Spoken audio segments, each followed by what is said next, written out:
Hello friend.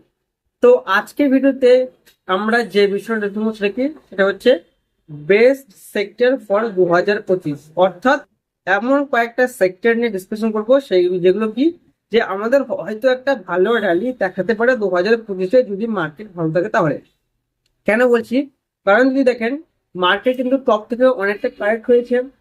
অনেক stock কিন্তু ধরতে গেলে প্রায় তার অল টাইম হাই থেকে 50% থেকে 50%-এর বেশি কিন্তু কারেকশন হয়ে গেছে। এবার কথা হচ্ছে, যখন এখান থেকে মার্কেট আবার তার অল টাইম হাই কাছে যাবে বা র্যালি বানাবে, তখন কি সবে টানবে? একদমই না।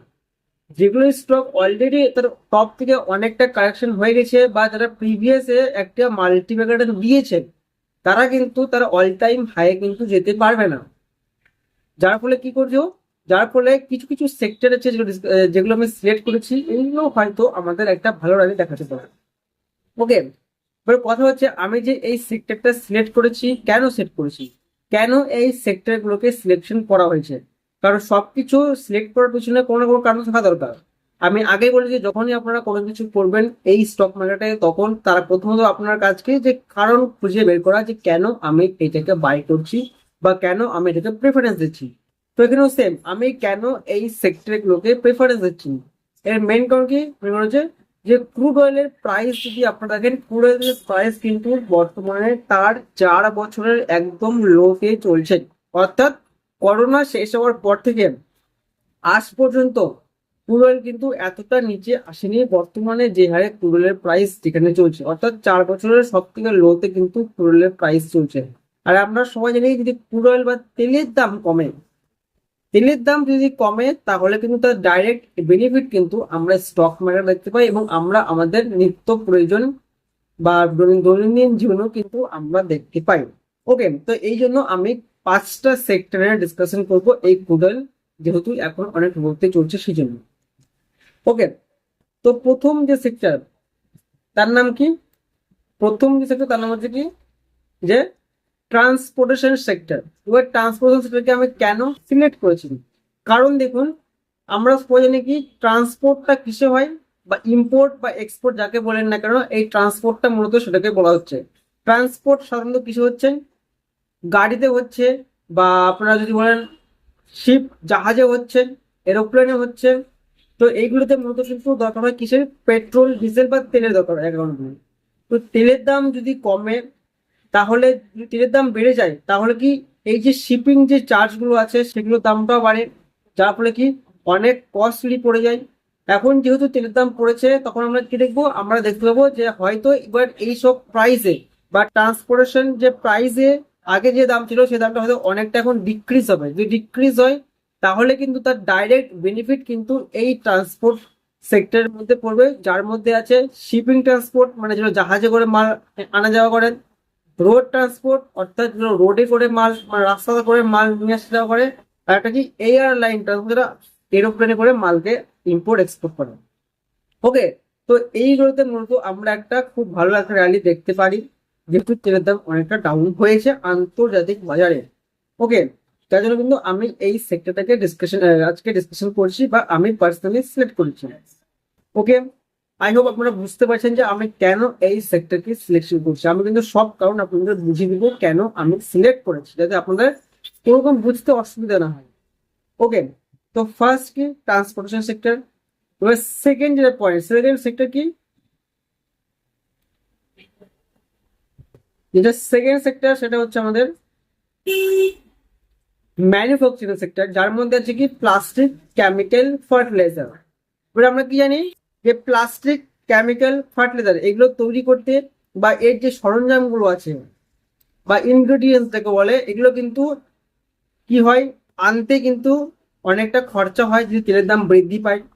কারণ এইগুলোতে যদি প্লাস্টিকের, আপনার যদি কলকারখানায় যান, কলকারখানায় কিন্তু তেল কিন্তু মাস্ট, আপনাকে অয়েল দিতে হবে।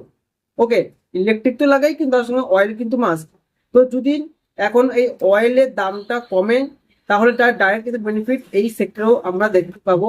কারণ অয়েলের দাম কমলে এদের দামটাও কমবে, খরচটাও কমবে, যার ফলে কি এই যে প্রোডাক্ট গুলো বানাচ্ছে, প্লাস্টিকের প্রোডাক্ট, কেমিক্যাল জাতীয় প্রোডাক্ট, ফার্টিলাইজার যে প্রোডাক্ট গুলো আছে, এইখানেও কিন্তু আমরা একটা ডাউন ফল দেখতে পাবো।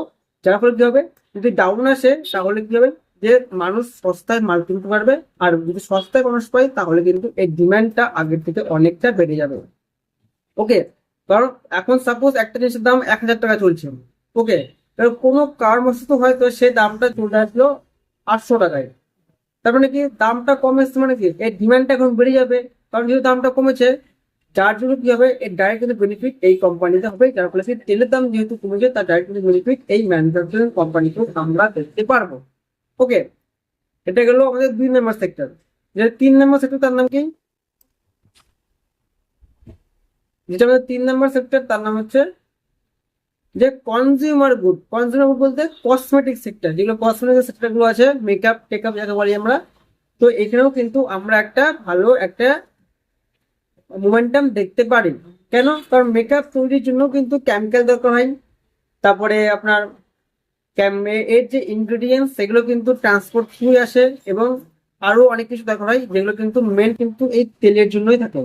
মানে মেন ডিপেন্ড কিন্তু এই তেলের উপরে হয়। যেহেতু তেলের দাম পড়লেন, ট্রান্সপোর্টের দাম পড়বে, তারপরে ম্যানুফ্যাকচারের দাম কমলে কেমিক্যালের দাম পড়বে। আর যার ডাইরেক্ট বেনিফিট কিন্তু কোথাও না কোথাও আমরা এই কনজিউমার গুডেও দেখতে পারবো। ওকে, দেখুন একটা কিন্তু একটার সঙ্গে একদম যুক্ত হয়ে আছে। একটা জিনিসের দাম পড়লে তার সাথে সাথে কিন্তু আদার্স জিনিসগুলো কিন্তু দাম আস্তে আস্তে দেখতে থাকবে।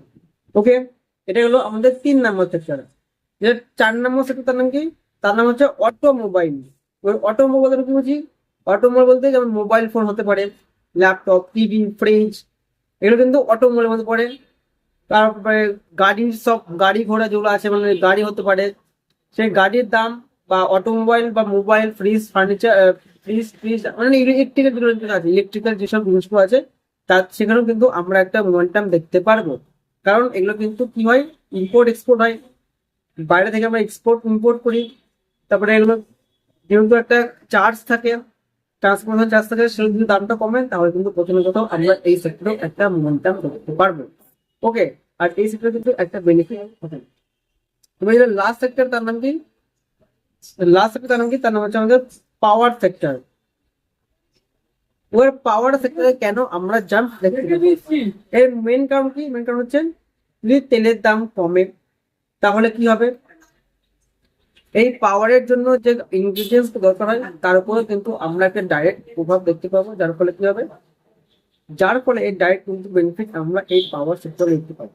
তো এটাই হচ্ছে মূলত কারণ যার জন্য আমি এই 5টা সেক্টরকে নিয়ে ডিসকাশন করছি বা সিলেক্ট করেছি। আই হোপ আপনারা বুঝতে পারছেন যে কেন আমি এই সেক্টরকে সিলেক্ট করেছি। যদি আপনার কোনো কোয়ারিজ থাকে তাহলে অবশ্যই কমেন্টে বলবেন। আর যদি আপনারা বুঝতে না পারেন তাহলে আপনারা অবশ্যই কমেন্টে বলুন, আমি আপনাদের বলে আবার বুঝে দেওয়ার চেষ্টা করবো। এটাই হচ্ছে মূলত কারণ যার জন্য আমি এই পুরো সেক্টরকে সিলেক্ট করেছি। ঠিক আছে, আই হোপ আপনারা সবাই বুঝতে পেরেছেন। তো এটাই ছিল আজকের ভিডিও। যদি ভিডিও লাইক করেন তাহলে হচ্ছে আপনাদের পরের ভিডিও, আর আপনার বন্ধুদের শেয়ার করবেন। পরিবার নিয়ে যাবো, কটাই করবেন দোকান?